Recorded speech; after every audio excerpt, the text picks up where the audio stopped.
How do you advise companies to cope with modern communication? I think the thing to remember is the principles of communication haven't changed. And I don't think there's anything inherent in technology that makes good communication easier. It can make it better, but there are also many ways that it could make it worse. So I think there's four things that you need to remember. The first thing is that you've got to remember people have limited attention.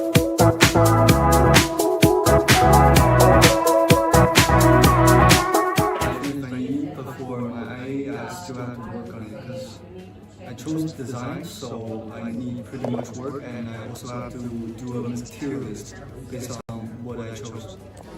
Oh well, yes, it's a very productive week, and I'm really glad to have this week to work on my EE. Yeah, I think this week was very productive. I finished my EE, made some big changes. Yeah, I completed my extended essay, and this is a productive week. Yes, I'm so happy. I finished my EE, and I wish we had some time because every day we had to do vectors for math, but today we went laser tag. It was fun. Yeah, I was able to finish a full draft, but I feel like maybe we could have gotten a little bit more time this week, but overall it was good.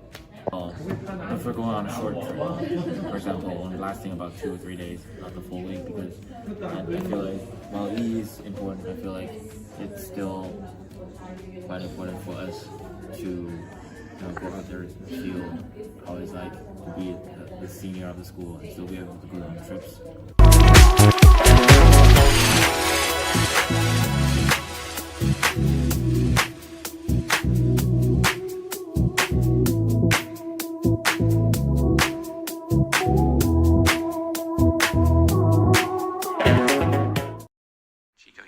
Someone to do something or stop doing something or do something differently.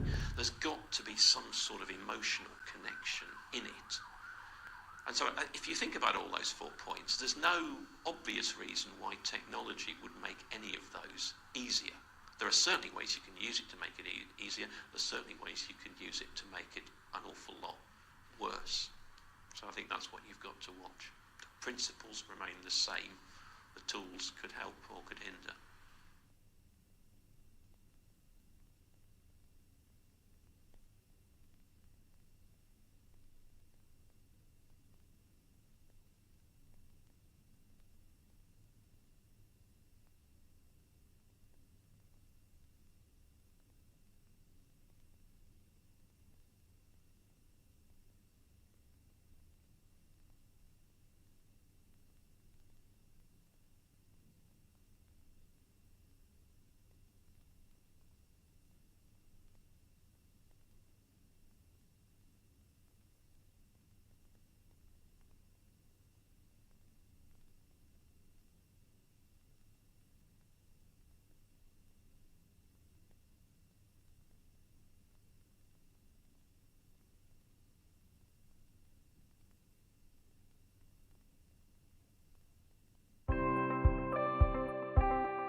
My favorite comic book is Cheese Sweet Home. I like this comic book because it's a story about the cat who's making a new family.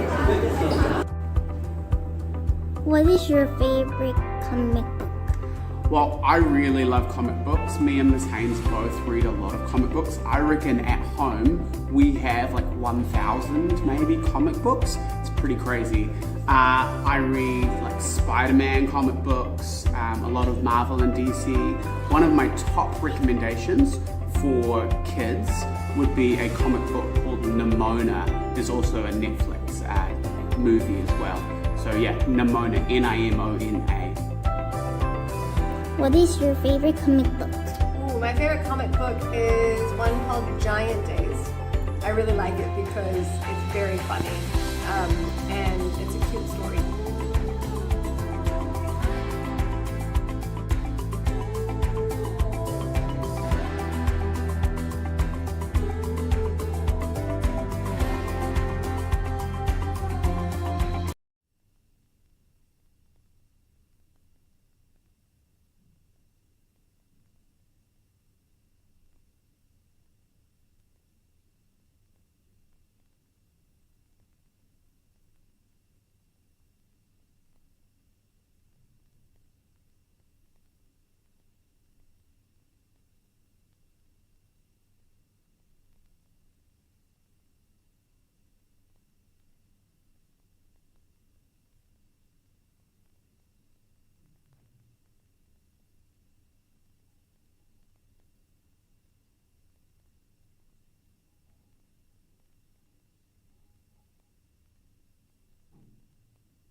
1.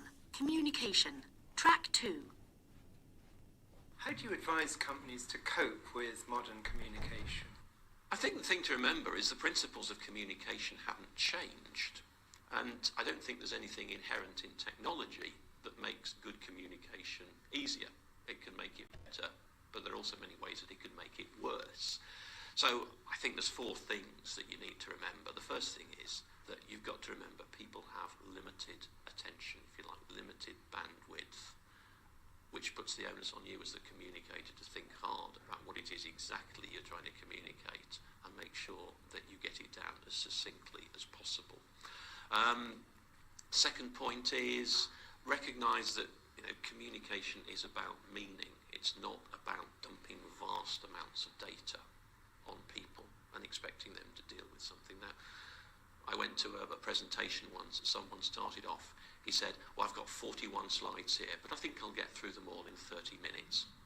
And they were really dense slides, lots and lots of graphs and pictures. Now, I was actually at the back of the room, and these glasses are not quite what they should be. I need new lenses. I couldn't read any of the slides because they were so fine. And so that's what you've got to remember. Don't dump lots of data on people. You have to distill the meaning into a small number of points.